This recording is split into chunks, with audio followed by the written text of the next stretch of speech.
Ich wach auf in der Früh um Viertel, Hefe. Dann steh ich auf und dann geh ich ins Bad. Putz mir Zähne, rüch am T-Shirt von gestern. Ja, das geht noch, ist zum Waschen und schad. Ich geh in die Küche und ich bohr in der Nasen. Heut bin ich lässig, heut tu ich nicht hudeln, weil heut geht's bei uns nur was her. Weil heut Mittag, da mach ich mir nur Pommes frites. Wenn ich in Quarantäne bin, ja dann tu ich frittieren. Das gibt dem Ganzen endlich Sinn, da kann mir nix passieren. Ja, wenn ich Ausgangssperre hab, da fries ich krass und gelb.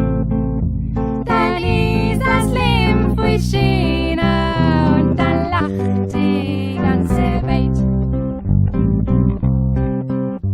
Ich mag Pizza und ich is auch gern indisch. Und Gemüse und Obst mag ich sehr.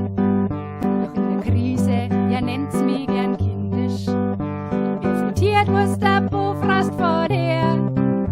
Ihr Pommes frites sind wie Strahlen der Sonne, weil sie nei ist mein Leben wieder schön. Und mein Herz ist voll Frohsinn und Wonne, wenn ich vorm Frites absteh. Wenn ich in Quarantäne bin, ja dann tu ich frittieren.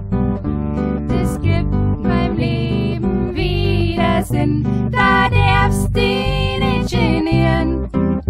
Wenn Söder sagt, bleibst drin im Haus, holt's 8 Liter Fetten auf.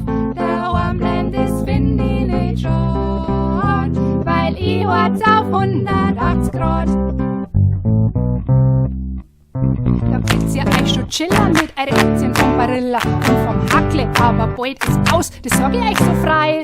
Weil du bist heutzutage doof, hast Zucker von der Firma Bofrost, weil die ziehen mit, oh, dann bin ich ganz vorn mit dabei.